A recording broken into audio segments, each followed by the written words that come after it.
31st night ఇలా అవుతుందని మాత్రం నేను అస్సలు ఎక్స్పెక్ట్ చేయలేదు. ఏమైందంటే నేను మా ఫ్రెండ్స్తో ఫాస్ట్గా ఆఫీస్లో ఉన్న వర్క్ని కంప్లీట్ చేసేసి క్యాబ్ బుక్ చేసేసుకొని చెన్నైలో ఈసీఆర్ రోడ్లో ఉన్న బీచ్ సైడ్కి వెళ్ళాం మేము. ఆ ప్లేస్ చూడగానే నాకైతే పిచ్చిగా నచ్చేసింది. నేను మా ఫ్రెండ్స్తో కలిసి బాగా వైబ్ అయ్యాను. నేనైతే పిచ్చిగా వైబ్ అయిపోయాను. తెలుగు పాటల తమిళ పాటల అనేది నేనైతే చూడలేదు. ఆ సాంగ్స్కి ఆ రిథమ్స్కి తగ్గట్టు మా ఫ్రెండ్స్తో నేనైతే బాగా ఎంజాయ్ చేశాను. నాకైతే చాలా బాగా నచ్చింది. మీరు కూడా ఎప్పుడైనా ఈసీఆర్ బీచ్ రోడ్లో ఉన్న ఈ ఫుడ్ కోర్ట్కి అయితే విజిట్ చేయండి. మేమైతే డ్యాన్స్ చేసి అలసిపోయి ఏమైనా తినాలనుకున్నాం. అక్కడే ఉన్న బిర్యానీ, పిజ్జా, పాస్తా అని ఆర్డర్ చెప్పాం. అది తినడం అయిపోయాక ఏదైనా చల్లగా ఉండాలని ఐస్ క్రీమ్ అలాగే మొజోటో ఇలాంటివి తాగాము.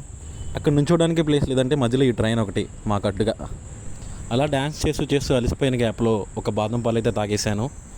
అలా అంతా మంచిగా జరుగుతుంది అనుకున్న టైంలోనే వర్షం స్టార్ట్ అయిపోయింది. మేమైతే అస్సలు ఎక్స్పెక్ట్ చేయలేదు న్యూ ఇయర్ రోజు మనకి వర్షం అయితే చెన్నైలో పడుతుందని. చాలా డిసప్పాయింట్ అయిపోయాం. సరే డిసప్పాయింట్ అయితే అయిపోయాం, కానీ ఇక్కడైతే డీజే స్టార్ట్ చేస్తారని 11కి, 11:30కి, 11:45కి అయితే మేము వెయిట్ చేస్తూనే ఉన్నాం. పెద్ద ట్విస్ట్ ఏంటంటే పోలీసులు 11:55కి వచ్చి డీజే లేదు ఏం లేదని అంతా క్యాన్సిల్ చేసేసారు.